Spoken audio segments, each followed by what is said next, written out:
Whether it's because of the memes she has inspired or the way she manages to consistently bring home amazing performances, most people love Jennifer Lawrence, and I, Adam Andrews, am one of them. So, with her Oscar nomination for Causeway, today on Where Are They Now, we're talking all about Jennifer Lawrence.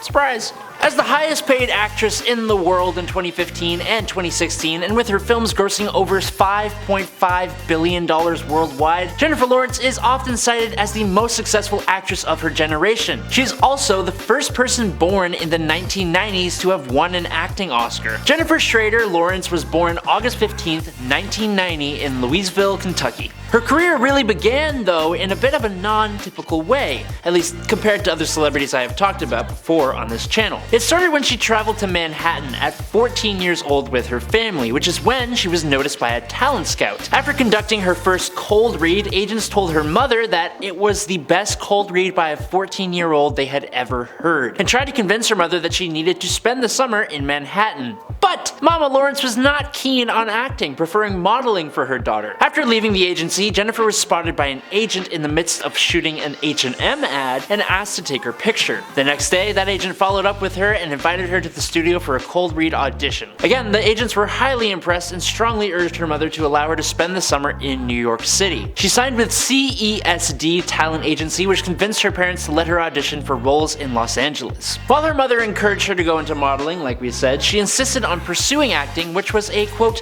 natural fit for her abilities, and turned down several modeling offers. Lawrence began her acting career with a minor role in the 2006 TV pilot Company Town, which never aired and was never sold. She followed it with guest roles in several television shows, including Monk in 2006 and Medium in 2007. Her career forced her and her family to move to Los Angeles, where she was cast as a series regular in the TBS sitcom The Bill Engvall Show in 2007, and in smaller movies such as The Poker House in 2008 and The Burning Plane in 2008. But her real break came when she played Ree in The Winter's Bone in 2010. As Ree, Lawrence played a poor rural teenager tracking down her missing criminal father in the Ozark Mountains. Because of this performance, at the age of just 20, Jennifer received her first Best Actress Academy Award nomination and Golden Globe nomination. It wasn't too long after she made that mark on the map that she was able to secure the role of Mystique in X-Men First Class, which you may know went on to be a hit in the summer of 2011. Lawrence would go on to reprise the role in X-Men Days of Future Past in 2014, X-Men Apocalypse in 2016, and Dark Phoenix in 2019, but not before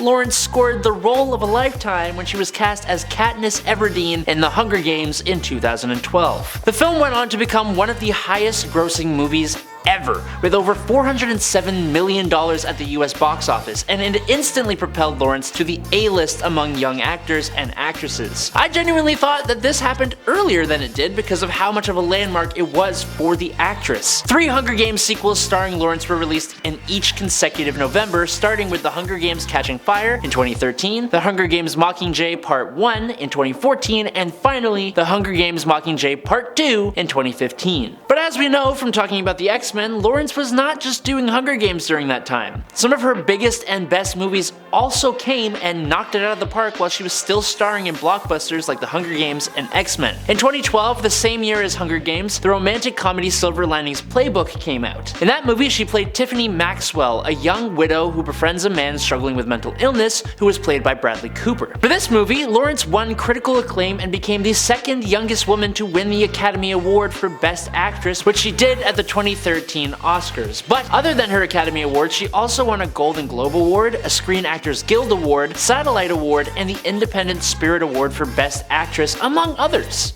In 2013, she starred in David O. Russell's popular drama comedy American Hustle as Rosalind Rosenfield, the wife of a con artist who was played by Christian Bale. She would team up with this director again in 2015 to play inventor Joy Manganiello, I hope I'm pronouncing that right, in the aptly named Joy. For her performance in both of those films, Lawrence received her 4th Oscar nomination for Best Supporting Actress and Best Actress, respectively. Now, moving out of the Hunger Games era of Jennifer Lawrence's career, Jennifer narrated a documentary featuring footage of Earth taken from the International Space Station called A Beautiful Planet in 2016. In that same year, the poorly received sci-fi romance Passengers also came out, in which, alongside Chris Pratt, she played a writer who was among 5,000 hibernating intergalactic travelers heading to another planet. Now moving on, and in 2017, Lawrence starred in the psychological thriller Mother as the second wife of a famous poet played by Javier Bardem, whose peaceful life in a secluded mansion is disrupted by the arrival of a whole whack of strangers. Lawrence spent 3 months rehearsing the film in a warehouse in Brooklyn despite her reluctance for rehearsals in general. Rehearsals are rough sometimes, I get that, but for Lawrence, she was put on supplemental oxygen, hyperventilated one day, and also dislocated a rib during the rehearsal process.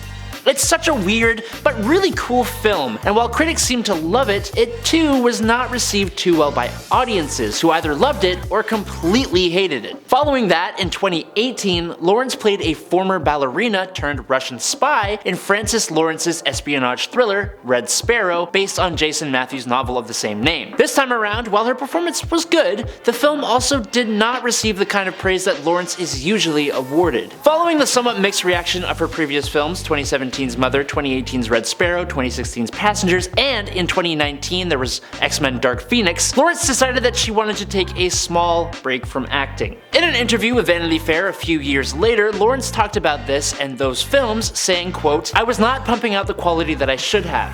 I just think everybody had gotten sick of me. I'd gotten sick of me. It had just gotten to a point where I couldn't do anything right. If I walked a red carpet, it was, why didn't she run? I think that I was people pleasing for the majority of my life. Working made me feel like nobody could be mad at me. Okay, I said yes, we're doing it, nobody's mad. And then I felt like it reached a point where people were not pleased just by my existence. So that kind of shook me out of thinking that work or your career can bring any kind of peace to your soul." End quote. This didn't mean she was done acting though, not at all. She had just kind of shifted gears, so to say. She avoided the media and focused on her more domestic life during this time. But Lawrence eventually made a comeback, working with Adam McKay, an inspiration of hers since she was 19, in the 2021 dramedy Don't Look Up. Lawrence, alongside Leonardo DiCaprio, were cast as astronomers who tried to warn humankind of an impending comet strike that will destroy the Earth. The film is, in large part, a satire on not just America and its politics, but also our failure as a species to properly acknowledge the effects of climate change. I'd say it was pretty well received considering its controversial nature. Lawrence earned a 5th Golden Globe nomination for the film, with her and Leo's performances being praised pretty universally. It broke the record for the most views in a single week in Netflix history at 152 million hours, and it's ranked as the platform's 2nd most watched film within 28 days of release. Now, after her break from acting, Lawrence began to seek out more personal projects. This led to her starring role in Causeway from 2022. It's an understated drama about an Afghanistan war veteran who returns home after suffering a brain injury. As well as starring in the film, Lawrence also produced it under her production company Excellent Cadaver, which is a company she formed back in 2018. She has said that the slow, character-driven nature of this story was something that she was drawn to after working in the big-budget films that she was starting to grow tired of. And critics seem to agree that this was a good move for her. Alison Wilmore of Vulture gave a review saying that Jennifer's performance, quote, "is a welcome reminder of how compelling Lawrence can be, as well as a promising indication that she's willing to seek out smaller projects and work with emerging directors." That pretty much catches us up on Jennifer Lawrence's career thus far, but she does have a project in the works. Lawrence is set to star in and produce Gene Stupnitsky's No Hard Feelings, which is a coming-of-age dramedy film. Lawrence's character answers a mother's Craigslist ad for someone to date her son, played by Andrew Barth Feldman, before he enters college. It was scheduled to be released on June 16th, 2023, but has been delayed by 1 week to June 23rd, 2023. Still in the future from when this video is going to come out though. But what has she done outside of acting?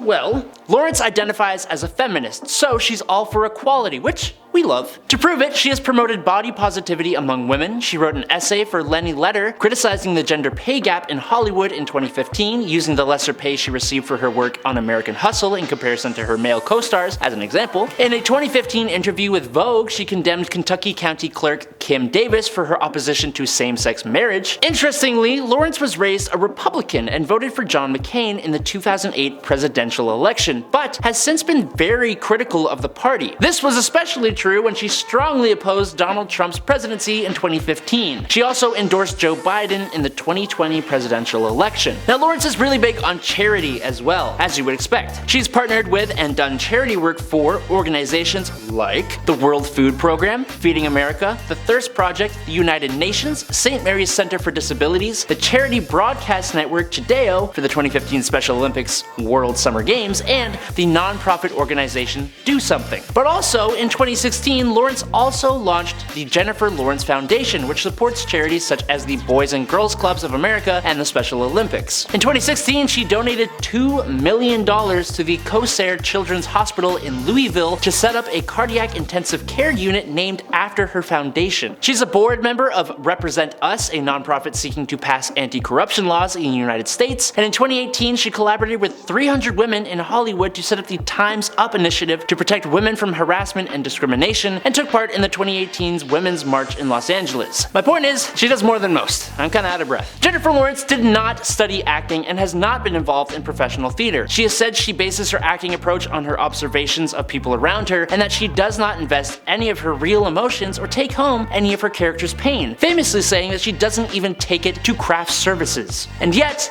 the Daily Telegraph reported in 2014 that she was earning $10 million per film. In 2014, Forbes named her the second highest paid actress in the world with earnings of $34 million, and in 2015 and 2016, she became the #1 highest paid actress with annual earnings of $52 million and $46 million. As of 2019, her films have grossed over $6 billion worldwide, and she has been recognized as the highest grossing action heroine in Guinness World Records for starring in the Hunger Games series. In 2013, Time magazine named her one of the 100 most influential people in the world. Elle labeled her the most powerful woman in the entertainment business, and Forbes ranked her as the second most powerful actress behind only Angelina Jolie, and has also cited her as the most powerful actress, ranking at number 12 on the magazine's Celebrity 100 list, appearing on the list again in 2015 and 2016. The Hollywood Reporter listed Lawrence among the 100 most powerful people in entertainment from 2016 to 2018. She has all that to her name, plus 3 nominations and 1 win for Academy Awards, 2 nominations and 3 wins for Golden Globes, 10 nominations and 4 wins for Critics' Choice Awards, and 2 AACTA International Awards, among way more. And she is still one of the most down-to-earth, grounded, self-deprecating, and humble actors in the game. But that's a Where Are They Now? Now, it's your turn to watch, comment, and maybe subscribe to stay up to date on all of our videos on Where Are They Now. I'm Adam Andrews, stay safe and well informed out there, and I'll catch you all on the flippy flop. Peace out.